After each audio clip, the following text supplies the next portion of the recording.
which it's not yet. I'll tell you when, or I'll point at you. It is live. Finally, we got it to work. We had some kind of a glitch. We were sitting here for about 15 minutes. Everything was working fine, waiting for the magical hour of 7 o'clock, and then all of a sudden, poof, I disappeared. So I would have expected that back in college, but not now, I guess. So anyway, welcome to our live event. It is Tuesday, the 30th, and we had a go live last night that went very well. We talked about solar panels, and we did a shoot last week on Thursday and Friday, and we had a 2007 Jayco trailer that we were working on and found some very interesting, which I know we got a couple questions about roofs that are coming in, things that whoever. So let's get started. Welcome.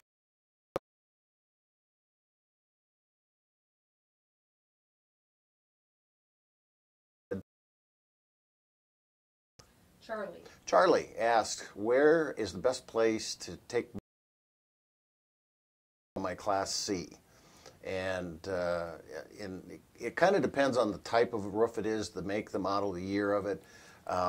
But I would highly recommend that you take it to an RV service repair center that has the type of roof or that carries the model that you have.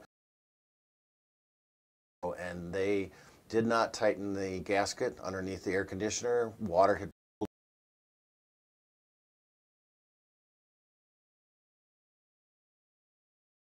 rippled all over the place, so we know there are several.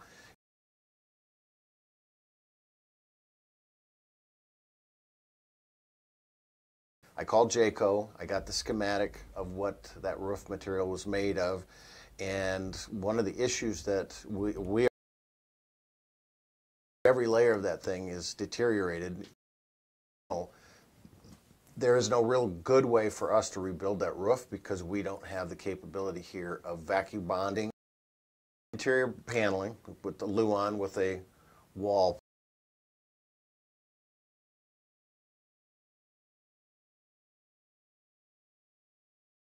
Two bars coming up. Okay. Okay. So I guess my mic. Anyway, the way that roof's interior paneling is going to have the wall kind of padded vinyl or a hair cell or just paneling, depending on the year and the model of your RV. And then inside there you'll have either aluminum framework or wood framework that goes across, and you should be able to get a diagram of that roof structure. And then on the top you'll have another thin panel of Luan. It's about an eighth inch, and a rubber membrane. Typically on the Class Cs, if it's a Winnebago, it will be fiberglass. Onto it as they get sandwiched, and then they put it into a large vacuum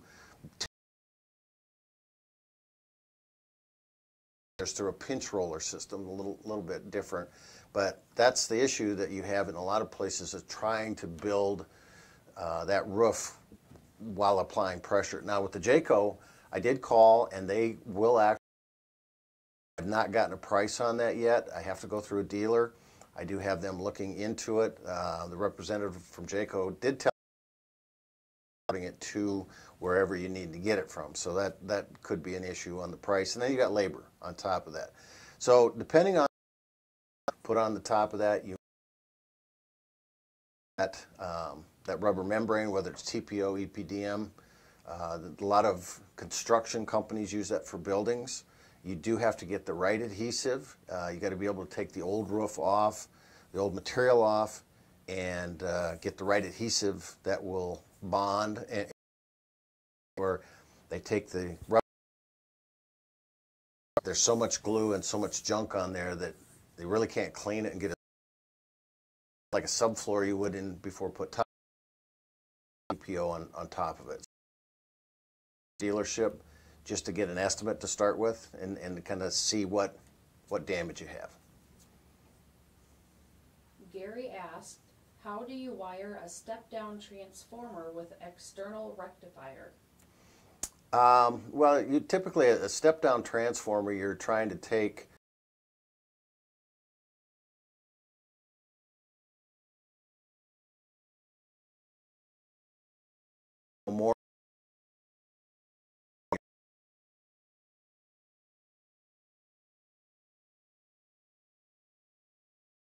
that takes transformer that is from, I've seen this question come up before, that they need to go down to 12 volt. Now your residential furnace thermostats run on 24 volts coming from your furnace up to it. In there, it can be done. It's an awful lot of work with the, like you say, the step down, because most of, in fact, all of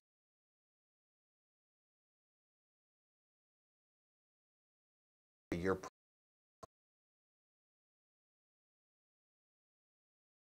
on, you know, what you're actually trying to 12 or what is it? Than, you know, and make model of the year. Propane leak. On it, or what they call a water column test, and what that be. So if you have everything shut off and you put this inline manometer, which is simply a dial, kind of like a barometer would be at home, where you set it and you wait to see how it moves. You just match it up to the needle. As long as you haven't turned anything on inside the RV and used it. A water column test is where they would tap into the line at a refrigerator or someplace in line and kind of do the same thing. And you could do is you could actually get a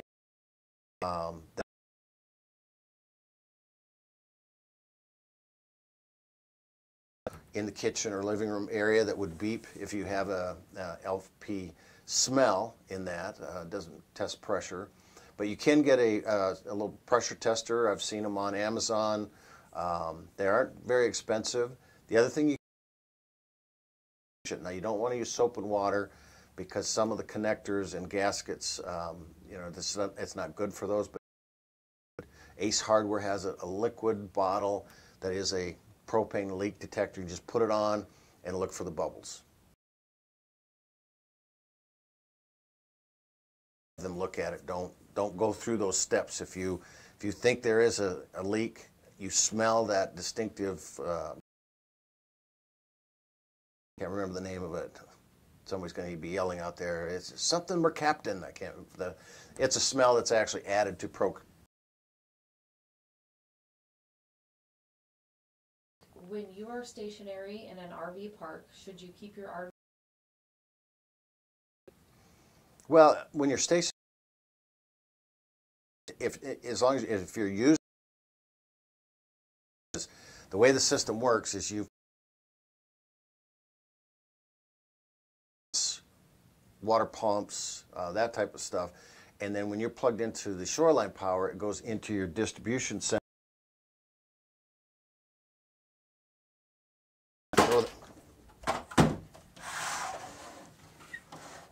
The fun of live TV. So this is your distribution center. Similar to here, we got 120 volt comes in for our circuit breakers, and then 12 volt up here for all our interior lights and vents and so forth. And then we have one line that comes over here to our converter, and some of these are offset in a different location. This happens to be an all-in-one, and this will charge your batteries. Some of the systems out there, if you shut the disconnect switch off, which basically is like pulling the cable off your battery, then your 12 volt system won't get charged, and your batteries will basically draw down to nothing. So I think you want them on when you're at the campground using it. Now, if you're not using it, you can shut them off.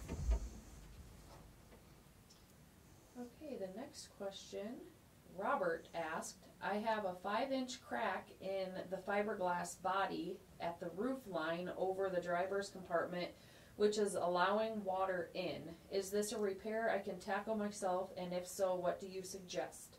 Well, the first thing you need to do is drill a hole on each side of the crack, just to keep it from migrating any further. And you know, it is something that you can do a fiberglass repair. You can go to any body shop that you know, specializes in fiberglass, the resin kits and so forth.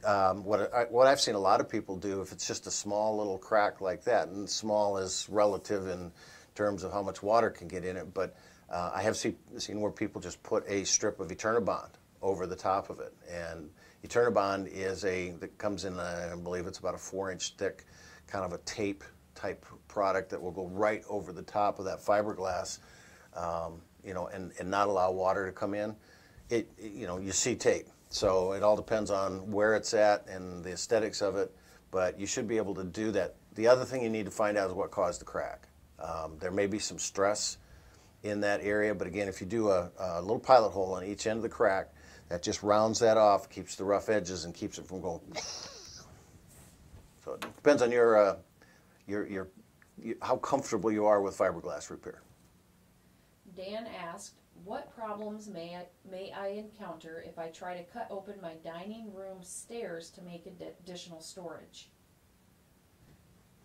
Okay. I'm not sure where dining room must have a fifth wheel. Then I would imagine. There's not too many floor plans models that have dining room stairs. Other than if you got the kitchen area that you're going up into the bedroom, that would be the bedroom stairs and so forth. You really have to find out what is behind that. Typically, those are gonna have you know, a stairway that goes up and then the compartment that stops right behind them.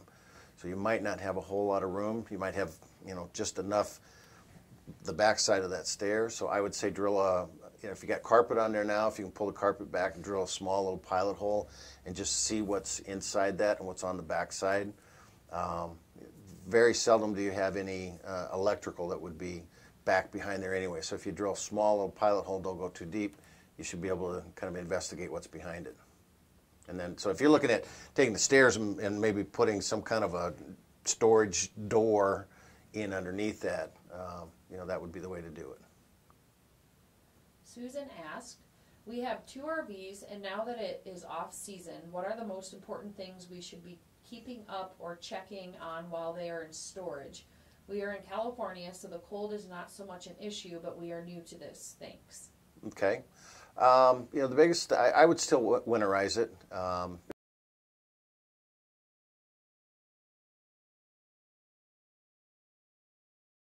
Sitting in that, because it's typically going to be hard water coming from a campground or somewhere, and when hard water sits for long periods of time, it starts to get kind of slimy, and there is some bacteria and stuff that would grow into that. So that's why I like to either get it all out or put some RV antifreeze in. That kind of helps. I still think, even though you're in California, I don't know what area you're in, but there are times where it can get a little bit cool. The other thing you want to make sure that you, and she didn't say whether it was a motorized or not. If it's motorized, I would fill the gas tank up. If you have a partial gas tank, you can get condensation in that, and then you start getting rust that forms in the inside of it, and then you have some issues with your fuel filter. Make sure your tires are inflated to the proper inflation. I do think if you're going to store it for any period of time, I like the cover. ADCO makes a cover that's fairly inexpensive. They're about, in fact, we looked at one that was for at 31, I believe, foot motorhome, and it was $400. And you know, it helps with the rain, moisture. You know, it helps with insects, mice. But the big thing is, out in California, you're going to get a lot of sun, and that sits out in the sun and beats down on it. And those tires are going to start to weather check, so you need to have those covered. Your fiberglass outer skin is going to start to deteriorate, fade. Your decals, all that stuff, a cover helps protect it. And the aesthetics of an RV is the number one selling feature. So the one thing that will retain the highest resale value is how it looks. So just putting it away, is make sure the gas is off again, I guess. And we do have a couple of videos, and I think there's also a download. Check the site, just looking at getting your unit ready for winter or winterizing. And that doesn't mean just getting the lines out of it. Also means checking the LP and shutting everything off, getting batteries. I like to take batteries out of smoke alarms and that type of stuff just so they don't corrode when they're in there. Paul asked, how often does your furnace need to be cleaned or serviced? I'd say once a year. And not necessarily that you have to take the whole thing out and clean and service it, but at least just get the access panel off. Just make sure the vents, you're going to have an intake and an exhaust vent on that unit. You know, no mud daubers or spiders or dust or anything. You should have an access cover that you can bring it in and just clean everything up inside of it. So it's not quite as critical as the refrigerator and some of the other appliances, but I would say once a year it's just a good idea to blow the stuff out, clean it up, and inspect it. And check your fittings. You know, just take a little bit of the leak solution and check your LP lines coming in. Okay, another question is, what, if any, maintenance is required on hydraulic leveling system? It really depends on the system itself. The older HWH did recommend spraying a little WD-40 on and then cleaning it off. The newer ones don't recommend that because WD-40 will take the protective film off of it. Lippert makes the majority of them now. Power Gear has some of them, but which is owned by Lippert, but they were independent of their own. There was a Quickie brand for a while, so there's so many out there that you really need to identify what type that is. Most of them just recommend a good cleaning. Some of them do have with a rag. Just make sure there's no dirt and grit or anything that's formed in it, because you got seals that piston goes in and out. And he did say hydraulic, right? Yes, and I'm wondering if this next question goes with this one. Okay.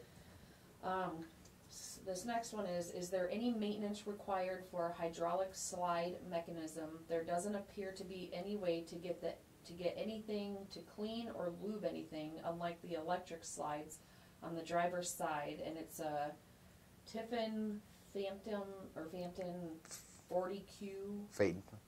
TH. Mm-hmm. Yeah, and then another one that says hydraulic levelers will not fully retract, need to clean. Okay. So that's three different questions. The first one then is hydraulic jacks. So find out what type of jacks you have. Like I said, if it's HWH, they've got a great website that will tell you exactly what you need to do. You don't want to, you can't oil them, anything like that. They did have a little WD-40 and wipe it off so that it stays clean. Lippert, probably what you have is a Lippert system on that. Allegro uses that quite a bit in their larger units. You're right, there is very little maintenance or lubrication that is required on those. And if you can identify which one it is, the Lippert website does have a couple little points on certain things you can lubricate, you know, but it's not the whole mechanism like some of the electric ones you said. We had a hydraulic leveling systems that won't retract. Is that correct? The next question is there any maintenance required for a hydraulic slide mechanism? There doesn't appear to be any way to get to anything to clean or lube anything, unlike the electric slides on the driver's side, and that was the 08 Tiffin. Right, and that's one I was just talking about, that, you know, check your Lippert style, Okay. you know, what style you have. So Okay. then the next one is hydraulic levelers will not fully retract, need to clean, question mark. Okay, probably not clean. You know, if they won't retract, the first thing you got to look at is check your hydraulic fluid. That's something that most people kind of overlook, is that somewhere by that motor you will have a reservoir that has hydraulic fluid in there, and if it's low, then it's not going to push through the system. The next thing is then, do you have power to it? And a lot of those are going to run off the house battery, because you have to turn the key on to get the jack system to work. So you need to find out, do I have power going to that? Does the motor run? And if it does run, you know, or the pump, I guess, is more correct. And more correct, is that how you say that? Is corrector. But the pump then is pushing through, and then after that could be air.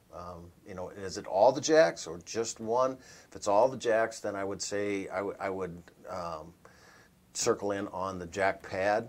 And he didn't say if they were electric or manual. Hydraulics could be either one. So do you have the actual level sticks? Yeah. And again, that could be Lippert, it could be Power Gear, it could be HWH.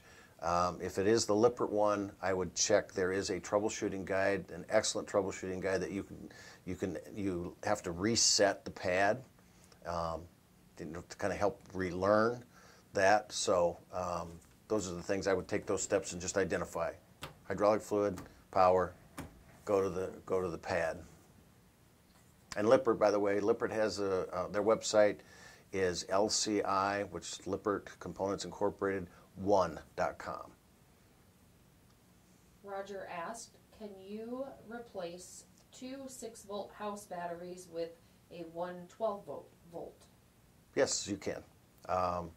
Most manufacturers recommend staying with the same, but when you do two 6-volt batteries, you're hooking them in series. So you're putting positive to negative, and that gives you a 12-volt bank. So you can replace it with a 12-volt. You're probably looking at going a cheaper option because your 6-volt batteries have sulfated.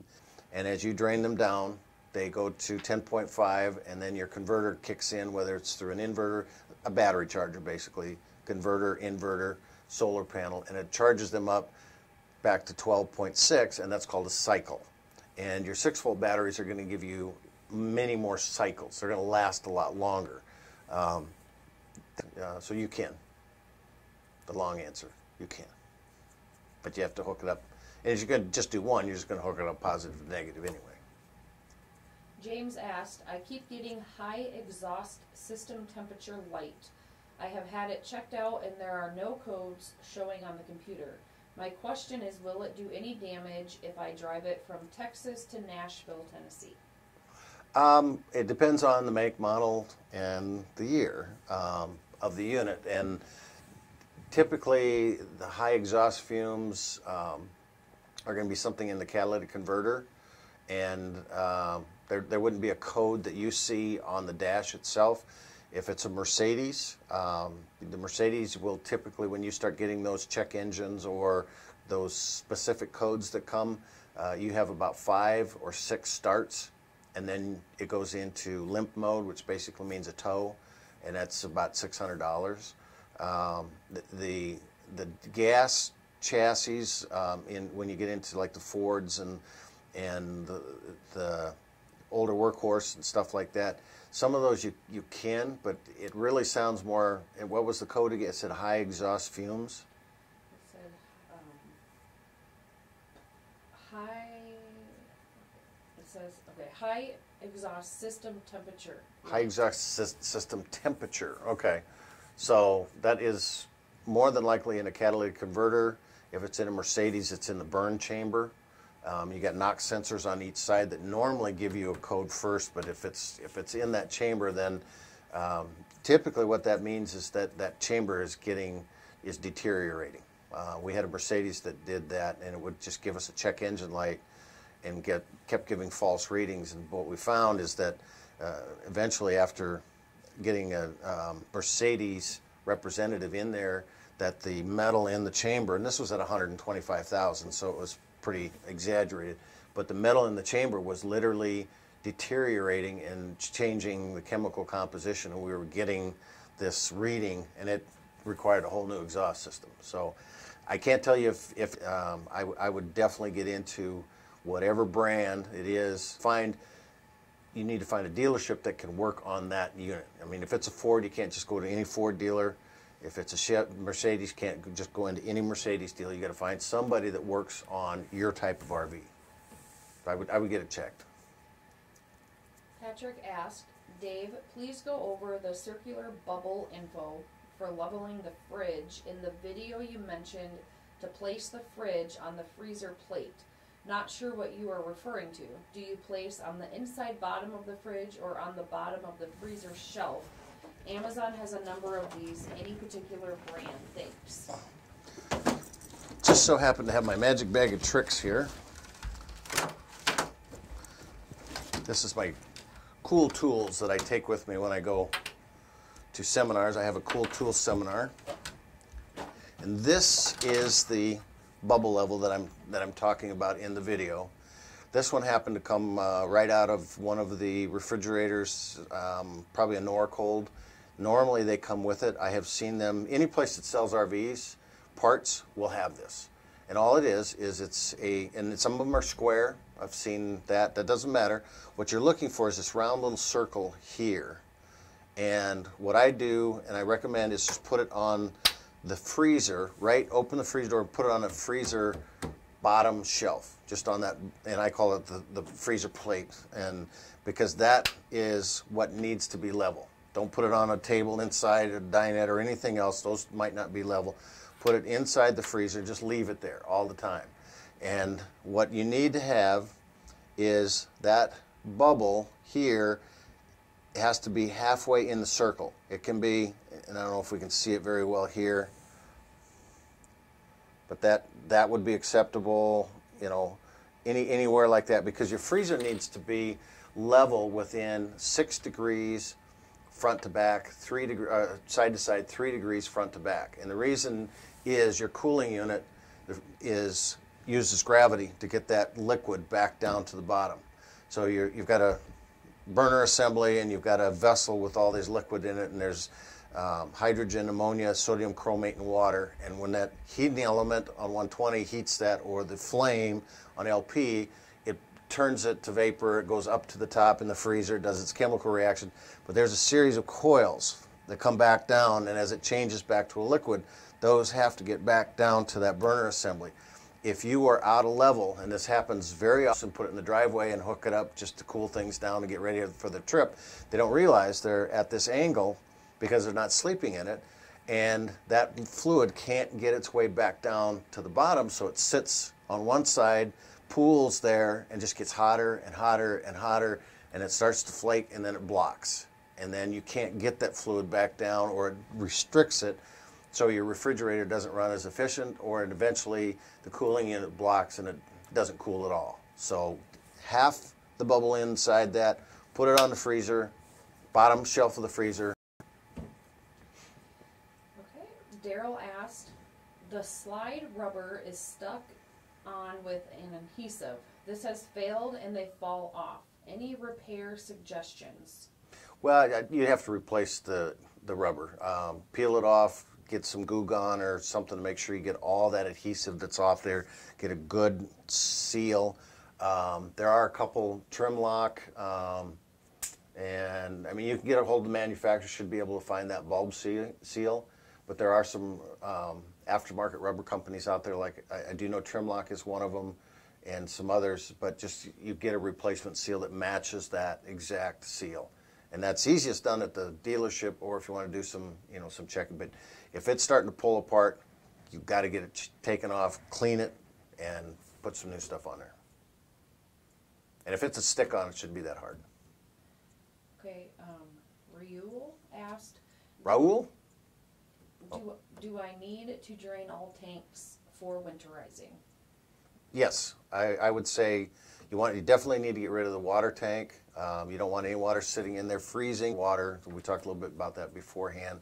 I would blow out all the lines or put in RV antifreeze, and I would definitely get rid of anything in the black and gray water tanks. They can freeze up, but what happens is when you let them sit that long, then they just sit and digest, and you get all kinds of bacteria and smells, and you just have a mess. So you want to flush them out really good. They do make,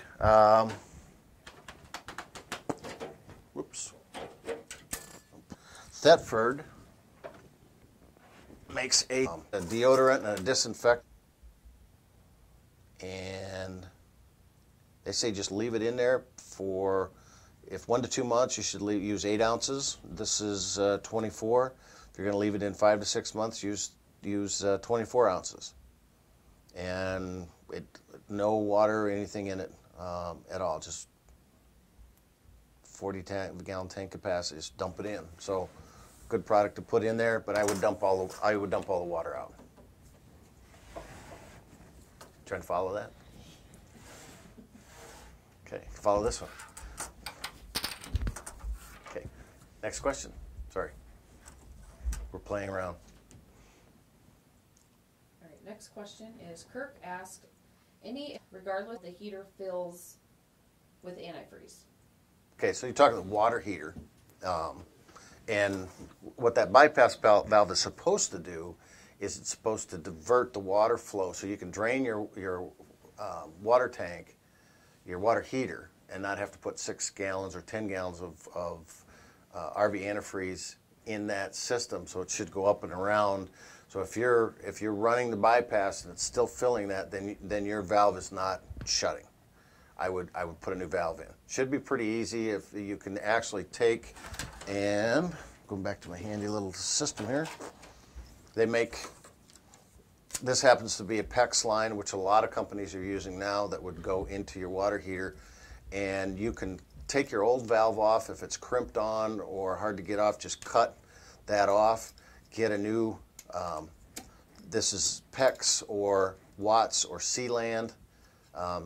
Ace has what's called shark bite, and you can get a bypass valve that will turn it one way or the other. So when you turn that valve this way, and it would be a T in here, when you turn it this way, it's going to divert the water to go this way. When in the opposite, it's going to go that way. So what you're doing is, if this is going to the water heater, I want to go the other opposite way with it.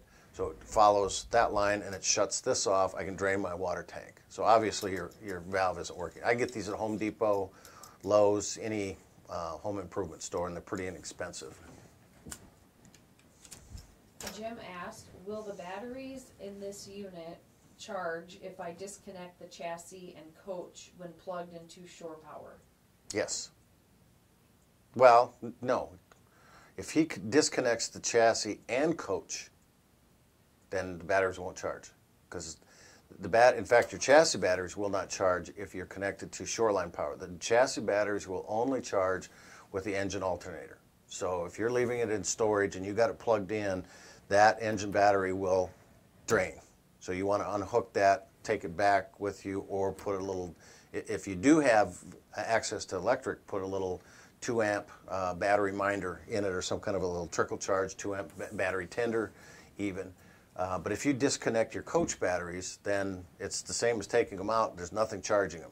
Your converter, which we talked about beforehand, is going to get 120 brought in, and it's going to go over to this converter here. Batteries, it'll go directly from these 2 lugs to the battery. But if you disconnect your batteries, then it's not going anywhere. So yes, you cannot disconnect your coach batteries and have them charge. Unless, okay, I just thought of something. Unless you have a solar panel. So if you disconnect your batteries from your distribution center and you have a solar and you leave that on, then it would charge it. So never say never, right? Robert asked, what amount of tire checking cracking should prompt tire replacement? Any reason not to rotate the inside rear tires to the front if no cracks, and any replace back 4 tires, and only replace back 4 tires? You can put the backs to the fronts. That's if they're the same size all the way around, which typically they are going to be. If you get a chance, go to, we do have a class on the tires. We have some videos on the tires as well. I've spent an awful lot of time foundation because there was a lot of problems with tires out in the market. And there still is, but they're the most neglected component on the RV. You need to cover those tires anytime you let it set for more than a day exposed to the sun. That's what's going to weather check the outside of those tires. Do not put any type of tire shine on those. The only thing the tire manufacturer recommend that'll actually make them dry out faster, the only thing the tire manufacturers recommend is to clean it with a mild dish soap, like Dawn dish soap, in water, and then dry them off really well. Now Protect All has come out with a new fiberglass and gel coat and rubber and vinyl and so forth. They're claiming that it's great for tires. Now Goodyear and Firestone and Michelin, none of them have jumped in and recommended this yet, but it looks like a fairly decent product. The other thing is you want to make sure that you properly inflate the tires, and something like that. Find out what weight is on those tires. Go to the RVsafety.com website. Go to the tire manuals. They have tire guides, and find out your make, your model, what size, and then what weight is on that, and you'll get proper tire inflation. And check them every day you go on the road. That should be part of your checklist. So, because the tire inflation is important because it's how much you put in that unit. A lighter unit wouldn't have as much. It's not what's on the side of the tire. That's maximum pressure at maximum weight. And if you are not at maximum, that's not going to be the proper pressure. So there's just the tire itself. But